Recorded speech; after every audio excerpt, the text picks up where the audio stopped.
하죠. 오늘 말씀의 9절, 자기 일한 대로 자기의 상을 받으리라고 하셨습니다. 어떤 이가 죽어서 지옥에 다녀오고 한 남자를 보았는데 굉장히 기억에 남더래요.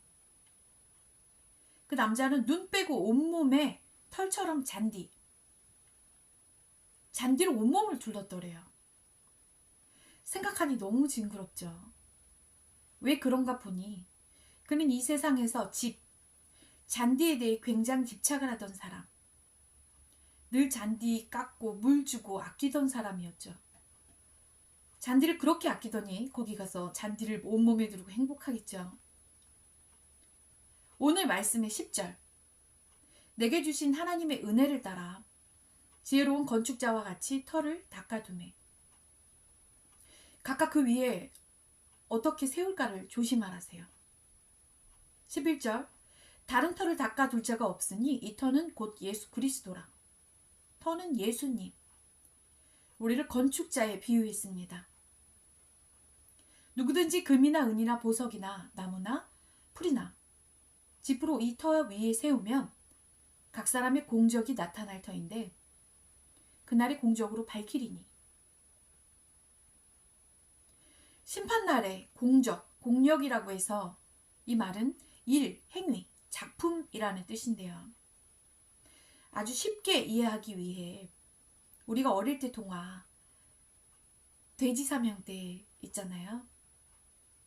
첫째 돼지는 볏짚이 다루기 쉬우니까 볏짚으로 집을 짓고, 둘째 돼지는 나뭇가지로, 막내 돼지는 벽돌로. 결국 첫째, 둘째 돼지는 늑대가 집을 후 불어버리고 잡혀먹고, 셋째 돼지는 오히려 늑대를 잡았어요.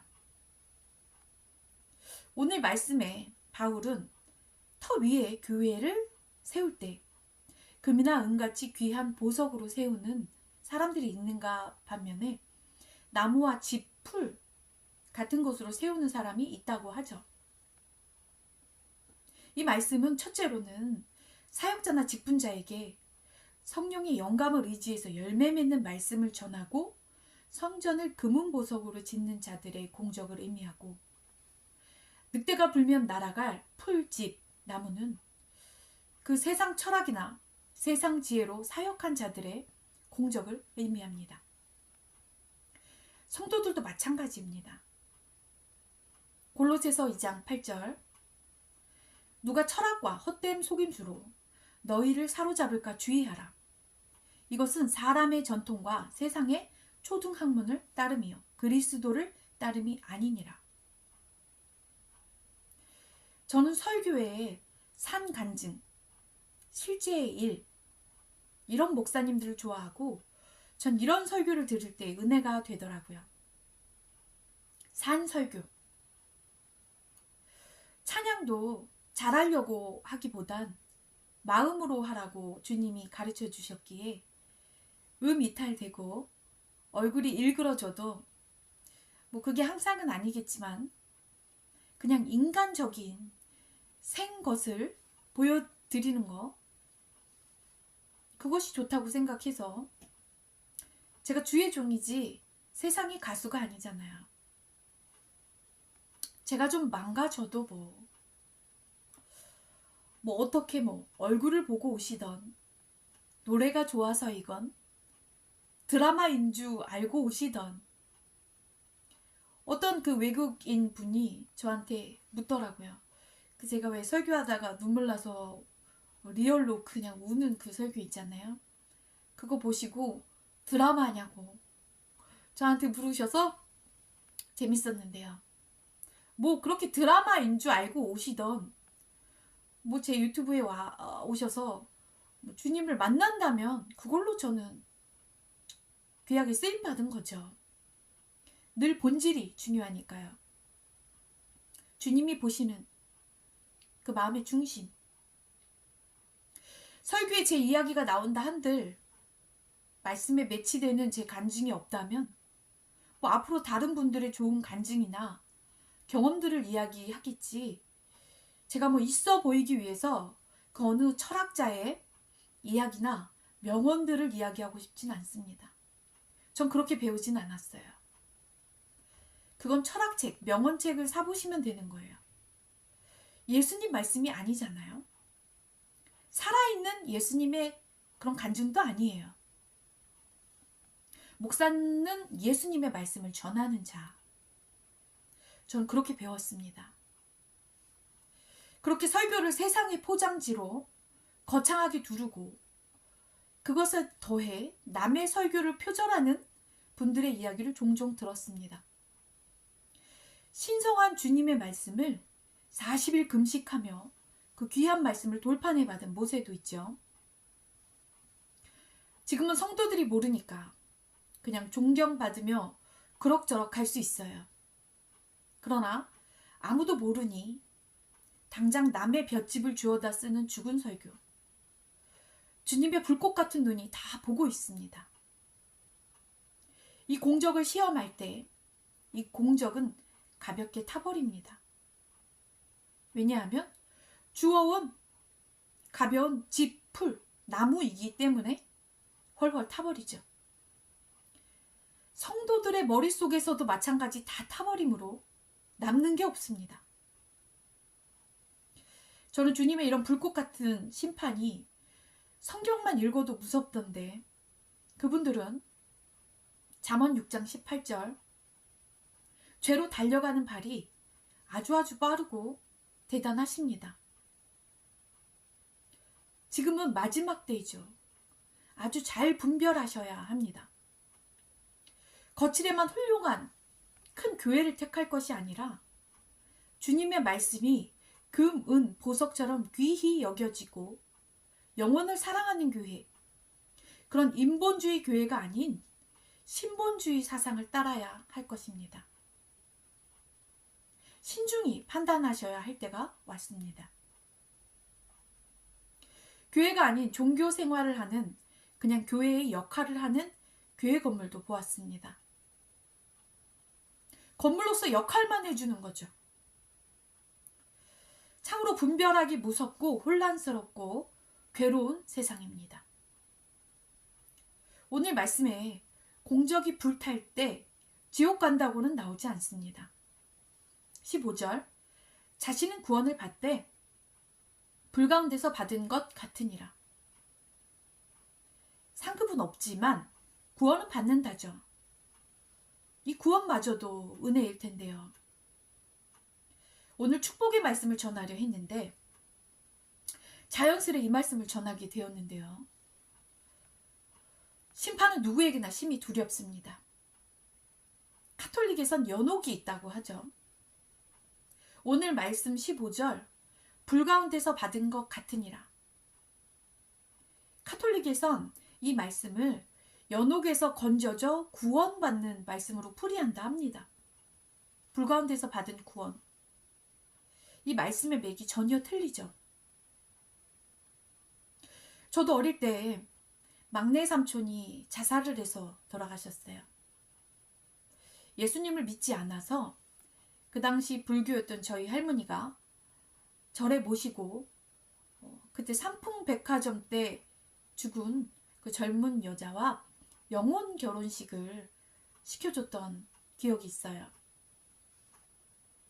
그때는 그런가 보다 했지만 모든 걸 알고 보는 지금 마음 아프시겠지만 그런 건 의미 없는 일이죠. 히브리서 9장 27절 한 번 죽는 것은 사람에게 정해진 것이요 그 후에는 심판이 있으리니 했습니다. 한 번 죽으면 끝이에요. 그 후에는 오늘 말씀처럼 공적을 심판당하는 일만 남을 뿐입니다. 베드로전서 4장 19절 그가 또한 영으로 가서 옥에 있는 영들에게 선포하시리라. 이 말씀도 카톨릭에선 예수님이 죽으셨을 때 음부에 내려가 그곳 영들에게 복음을 전했다고 사후에 구원의 기회가 있다고 하는데요. 그렇지 않습니다. 한 번 죽으면 그 후에는 심판밖에 없습니다. 사람인 우리가 생각할 때 우리는 구원의 기회가 한 번 더 있었으면 좋겠고 그럴 거라 생각할 수 있겠지만 저도 저희 삼촌이 다시 기회를 얻어 구원받았으면 좋겠는데요. 그 어느 지위나 안타깝게 억울하게 죽은 타살도 하나님은 이미 이 땅에서 무한한 기회들을 주셨기에 일단 한 번의 죽음 뒤에는 슬프게도 구원의 기회가 없습니다.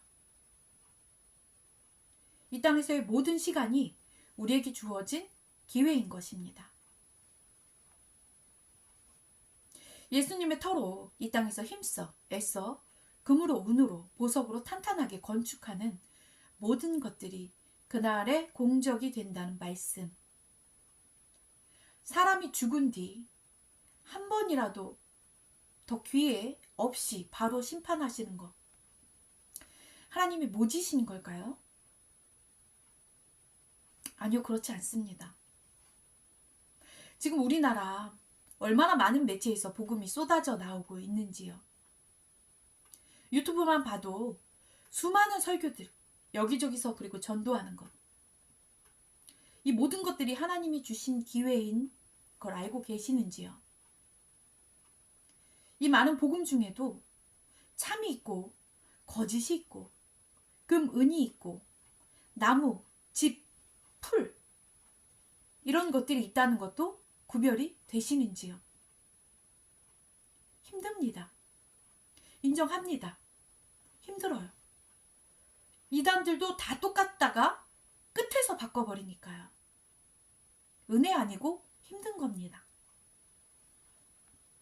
평생 복음을 전해드릴 기회가 없는 이들도 큰 소리로 찬양하며 예배드리기를 소원하는 북한도 기독교가 핍박받는 나라들도 참 많습니다. 우리나라도 이런 나라로 만들기 위해 사단은 발악을 하죠. 아주 치밀해요. 부정선거로 그들이 원하는 우두머리를 세우고 이제 세웠으니 이제 그들 순서대로 자기들에게 유리하게 법을 바꾸고 코로나로 예배를 무너뜨리기도 하고 자기들 뜻 거부하면 강제 감금, 투약, 정기 충격까지 이건 자국민에게 지금 행하고 있으니까요. 우리도 먹히면 그렇게 되는 거죠. 그냥 그것들을 미리 보는 것 뿐이에요. 시진핑 주석은 우리나라가 중국의 일부라고 이야기했는데요. 그게 현실이 되어가고 있죠. 서서히. 우리나라를 점점 빨갛게 먹고 있습니다. 작년만 해도 우리나라 부동산 매수 65%가 중국인이죠. 어딜 가나 중국인이에요. 코로나로 우리나라 부동산 시장이 악화되어 다 내놓은 것들 중국 거부들이 싹 먹어들이고 있죠. 그들은 우리나라에서 중국인들을 위한 혜택법, 양도소득세, 취등록세 모두 감면, 그리고 1가구 2주택 제한도 없고 대출 제한도 없는 걸로 33살 중국인이 89억 타워팰리스를 100% 대출로 사고요. 오원춘을 비롯 한국에 와서 우리나라 지금 하루에 한 명꼴로 사람이 실종된다 하죠. 장기 적출 사례고 또 늘어나고 있습니다. 노령연금도 외국인 총 비율의 중국인 53.5%로 101억 700만 원, 한 명당 181만 원을 지급한다고 해요. 외국인 총 비율의 반 이상을요. 들여다보면 이 모든 일들이 이어집니다. 그들의 모든 행적이 치밀하게 전체의 흐름이 이루어진다는 게 기가 막힙니다. 그냥 뭐 다 뺏기고 있고 다 퍼주고 있습니다. 유튜브에 뭐 우리나라가 화교에게 주는 혜택 쳐보시면 아주 다양하고 엄청난 혜택들 법에 아주 놀라고 분통 터질 것입니다. 통신비 감면 혜택은 왜 해주는지 우리나라 국민이 누릴 권리를 너무 많이 중국에게 빼돌리는 이전 대통령과 정치인들로 전부 빨간 진드기에게 당하듯 빨아먹히고 있던 거였죠. 이건 제 생각이 아니라 팩트입니다. 이 모든 걸 분별이 쉽게 딱 잘라 말씀드리면 중국을 위한 이런 혜택 개정법들이 이게 자국민을 돕는 천사의 역할일까요? 사탄이 하는 교묘하고 치밀한 계략일까요? 이렇게 생각하면 분별이 쉽겠죠. 어차피 이 세상은 영적 전쟁입니다. 그 전쟁이 기도만으로는 될까요? 그들은 행동으로 이미 옮기고 있는데요. 우리가 신령하게 교회에서 기도만 하면 이길 수 있을까요? 이미 여기저기서 퍼센테이지로 말해주고 있는데 65% 부동산도 먹히고 줄 탄핵되고 거짓이 아니라 팩트잖아요. 중국은 인구가 많고 우리나라는 인구가 점점 더 감소되고 있는데 부동산이 65% 그냥 중국인들이 그냥 땅을 차지했으면 많이 먹힌 거잖아요. 왜 그걸 탄핵을 찬성하며 공산주의를 찬양하는지 지지하는지 공산주의를 좋아할 사람은 없겠죠.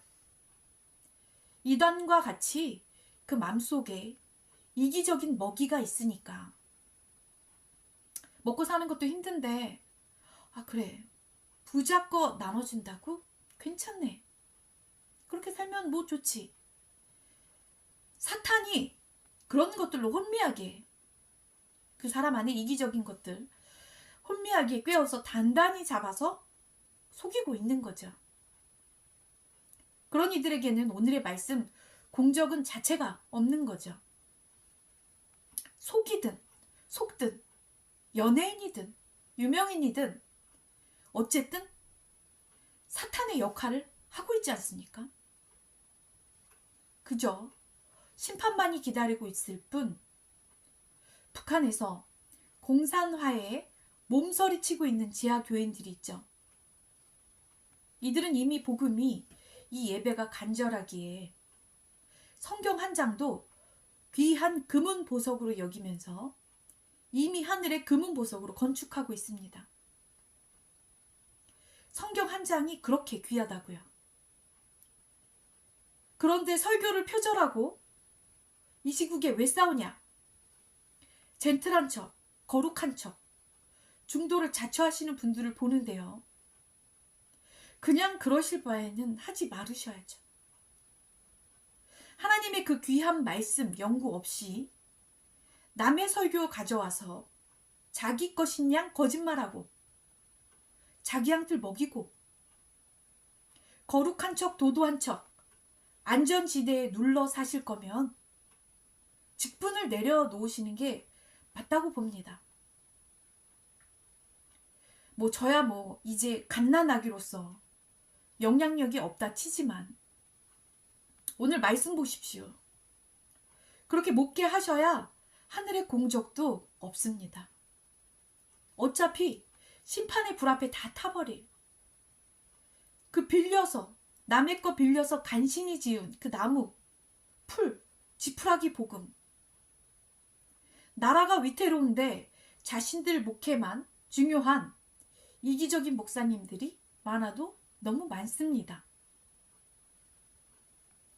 왜 다른 의로우신 목사님들이 이런 중대형 교회 목사님들에게 분을 내셨는지 나라 돌아가는 상황을 보고 목사가 되어보니 전 더 잘 알겠습니다. 전 이제 알았습니다. 이게 나라를 넘기려는 그들의 실체를 알면 알수록 화나는 상황이거든요. 아스팔트에 나가서 기도하는 할머니들, 전직 군인 장관들, 뭐 이런 분들 뭐 무식하다고 하는데 원래 그분들의 인성이 안 좋아서 그러는 걸까요? 그렇지 않습니다. 마귀와 맞붙어서 전쟁을 하는데 마귀를, 그 뱀을 부드럽게 만지고 달랠 리가 누가 있습니까? 내 가정, 내 나라를 빼앗고 파괴하려는데 그 할머니들에겐 더더군다나 그래요. 6.25의 전쟁을 겪었는데 그런 것들이 또다시 일어난다는 그 겁과 두려움, 그 상황을 보고 있고 누가 뛰어나가지 않겠어요. 우리나라가 어느 정도로 공산화로 먹혔는지, 화교에게 얼마나 좋은 혜택을 주고 있는지, 얼마나 많은 사람들이 쥐도 새도 모르게 장기 적출로 희생을 당하는지까지 찾아보시면 좋겠습니다. 어느 누가 이런 걸 알면 용사가 안 되겠냐고요. 제가 방송사역 시작하며 그 단체의 조직 마귀들한테 가위를 연속 눌렸다고 말씀을 드렸잖아요. 그들한테 제가 가줘 제발 혼난다 막 이러면서 냥냥대면서 애기처럼 마귀에게 그렇게 상대를 한다면 그들이 떠나갈까요? 격떨어지니까 조용하게 거룩하게 묵상기도 하면서 마귀를 쫓아낸다면, 묵상기도로 마귀가 쫓아 떠나갈까요? 아니죠. 이거는 전쟁이에요. 대적해야죠. 강해야죠. 뭐 피부른 나게 칼부림 하라는 건 아니에요. 영적 전쟁이라는 거죠. 지금은 마지막 때 처처의 기근이 있고 실제로 전쟁이 발발하고 있어요. 영적으로 강한 자가 살아남는 거죠. 계시록에 이기는 자요. 여자가 드새긴 막 쩍 이럴 수 있겠는데 그게 아니죠. 부드럽지만 강한 자가 이기는 자고 그런 사람이 강한 자예요. 하나님의 집이 아닌 자신의 집도 집으로 풀로 지으면 오늘 첫째 둘째 돼지처럼 늑대가 비웃어요. 불어버리면 끝이에요. 마귀들한테 본인 몸도 못 지키면 어떻게 성도들 양을 지켜줄 수 있을까요? 그럴 수 없습니다. 왜 이런 것들을 제게 지금껏 생생히 겪어보고 하게 하셨는지, 그리고 왜 제게는 방송사역을 맡기셨나. 전 단지 마지막 때 이단이 판쳐서 속여서 많은 성도들, 그리고 특히나 여자 이단들이 많이 나오고 있는 세상인 걸 알거든요. 그래서 그들을 상대로 지옥으로 끌고 가는, 성도들을 지옥으로 끌고 가는 이 세상에 올바른 말씀을 가르쳐서 이단을 이기고 꺾고 하라는 사명, 그 사명과 예수님을 모르는 이방인들에게 복음을 전하는 사명, 전 단지 그것뿐인 줄 알았습니다. 그러나 하나님은 정말 저보다 저를 잘 아시는 분, 전 아닌 건 아니라 말할 줄 아는 사람이라,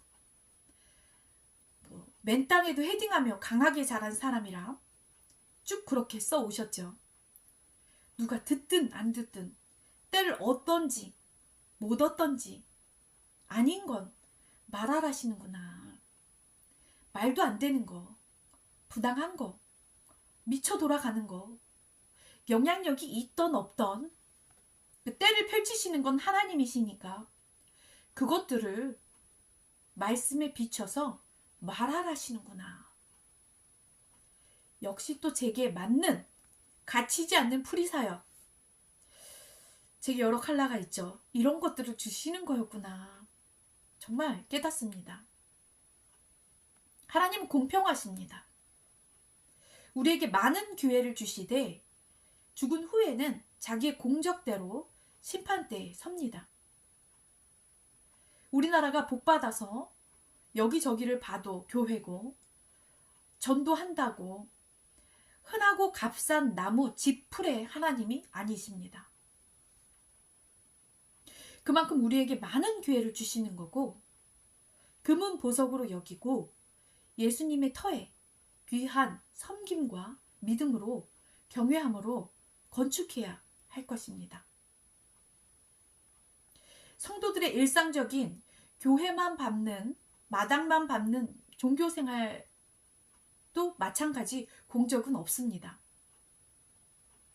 북한에서는 그 성경 한 장을 귀하게 울며 불며 아끼고 눈물 콧물 묻혀가며 보물로 여기죠.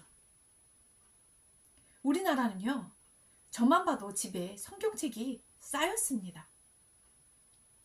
누가복음 15장 48절, 알지 못하고 맞을 일을 행한 종은 적게 맞으리라. 무릇 많이 받은 자에게는 많이 찾을 것이요 많이 맡은 자에게는 많이 달라 할 것이니라 했습니다. 저도 아주 무서운 거룩한 부담감을 가져야 하겠는데요. 제가 말씀도 축복의 말씀을 준비했었고, 후에 제 구독자 기도 내용이 이렇고 저렇고 말씀드렸던 게 있었거든요. 아주 싹 다 바뀌었어요. 이럴 때마다 진실 저도 더 놀라고요. 저는 주신 감동대로 사는 자로서요. 말씀을 맺습니다. 시대가 악합니다. 우리가 분별해야 합니다. 불타지 않을 공적을 쌓아야 합니다. 다 타버리고 불면 날아갈 나무, 풀, 지프로 건축해선 안 될 것입니다. 우리 이렇게 환란의 시기, 지금부터 우리 인생에 똑똑한 건축자로 집 짓는다면 주님도 동일하게 우리를 귀히 보배롭게 여겨 주실 것입니다. 지혜로운 건축자요, 우리 인생에 불타지 않는 천국의 최고의 걸작품을 만들 수 있을 것입니다. 우리 모두 하늘에서 공적을 밝히는 그날이 심판날로 쿵쾅쿵쾅 두려운 날이 아닌, 우리에겐 반대로 콩닥콩닥 최고의 시상식 날로, 전국이 아닌 천국 최고의 시상식에서 값진 금, 은, 보석, 건축으로 작품상 받으시는 우리 모든 귀한 한 분 한 분 되시기를 주님의 이름으로 축복합니다. 사랑합니다. 기도하시겠습니다.